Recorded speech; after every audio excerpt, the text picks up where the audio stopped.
সব ভুলক্রমে আমাদের বাংলাদেশের মধ্যে ঢুকে পড়ে। তো তাকে আমরা আপনার যে আমাদের প্রসিডিওর পতাকা বৈঠকের মাধ্যমে কিছুক্ষণ আগে আমরা তাকে বিএসএফ এর কাছে হ্যান্ড ওভার করি। ঠাকুরগাঁয়ের পীরগঞ্জ উপজেলার চান্দেরহাট সীমান্তে এলাকাবাসীর হাতে উপল কুমার দাস নামে এক বিএসএফ সদস্য আটক হয়। মঙ্গলবার সকাল 11:30টার দিকে দুইজন বিএসএফ সদস্য সীমান্তের 334 নং পিলার এলাকা দিয়ে কাঁটাতারের এপারে গবাদি পশু তাড়াতে এসে জিরো লাইন ক্রস করে চান্দেরহাট কোনাপাড়ার বাসিন্দা আফসারের বাড়িতে ঢুকে পড়ে।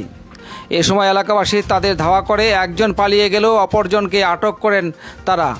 বিজিবির সদস্যরা আফসারের বাড়িতে আটক ওই বিএসএফ সদস্যকে ঘিরে রেখেছিল। এই ঘটনায় সীমান্তে অতিরিক্ত বিজিবি মোতায়েন করে নিরাপত্তা জোরদার করা হয়। বিকালে পতাকা বৈঠকের মধ্য দিয়ে বিএসএফের কাছে হস্তান্তর করা হয়েছে।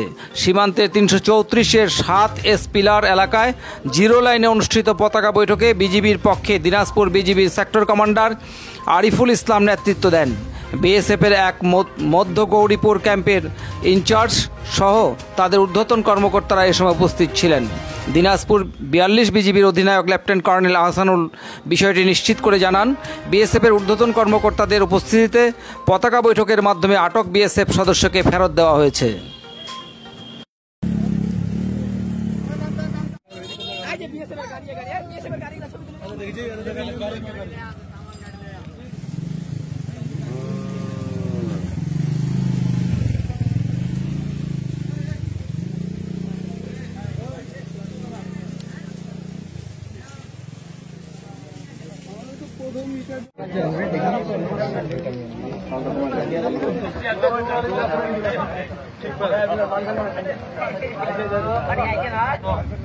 মাথা মহে তোর বগলো যে বসে আছে ছাতা মাথায় দিয়ে যাচ্ছি কি হয়েছে সেটা হয়তো শুনতে পারে।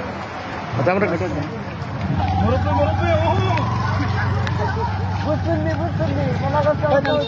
বেলা 11টার দিকে আপনার একজন বিএসএফ সদস্য ভুলক্রমে আমাদের বাংলাদেশের মধ্যে ঢুকে পড়ে।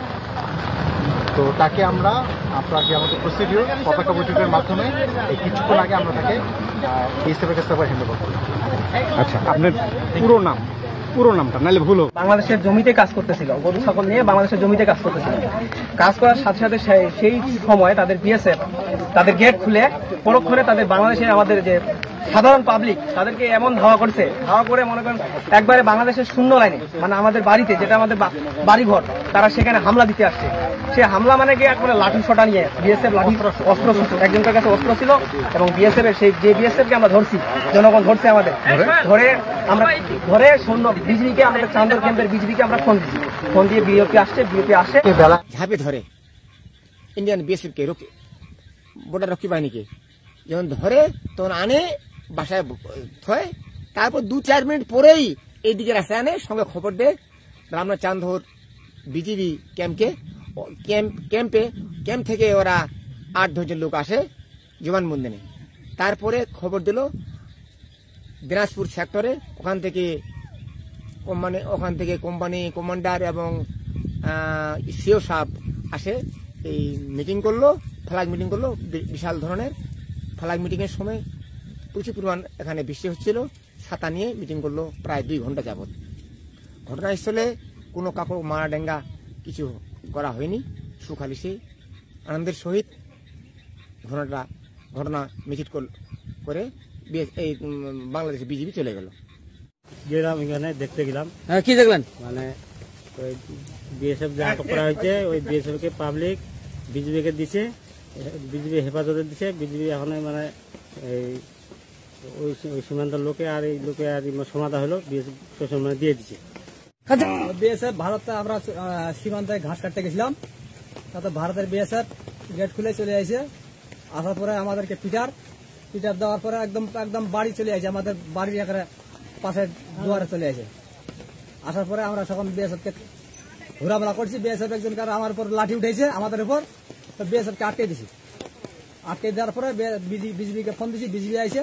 আসার পরে এখন ওখানে সমাধান চলছে, সমাধান দিয়ে দিছে, বিএসএফকে দিয়ে দিছে। ঘটনাটা বলেন তো। ভাই সকালবেলা বিএসএফ আসছিল, আসে বলছে যে ভাই বাংলাদেশের আজকে আমাদের বর্ডারে ডিআইজি স্যার আসবে, ডিআইজি স্যার আসার কারণে আপনারা কেউ বর্ডারে ঢুকবেন না। 2 জন পাবলিক সামনে গিয়েছিল আমাদের সীমান্ত এলাকায়, দিয়ে একটা ছাগল গেছে ওইদিকে, ওখানে জায়গা পড়ে আছে, বিএসএফ দ্রুতভাবে আসে, তাদেরকে তাড়া করে আমাদের গ্রামের বাড়িতে চলে আসে। আসার পর আমরা বিএসএফকে আটক করে পাবলিককে আটক করার পর বিজিবিকে ফোন দিছি। বিজিবি আসার পর তাকে হেফাজতে নিয়ে নিছে। হেফাজত নেওয়ার পর তারা পতাকা বৈঠকে বিএসএফকে আবার দিয়ে আসছে।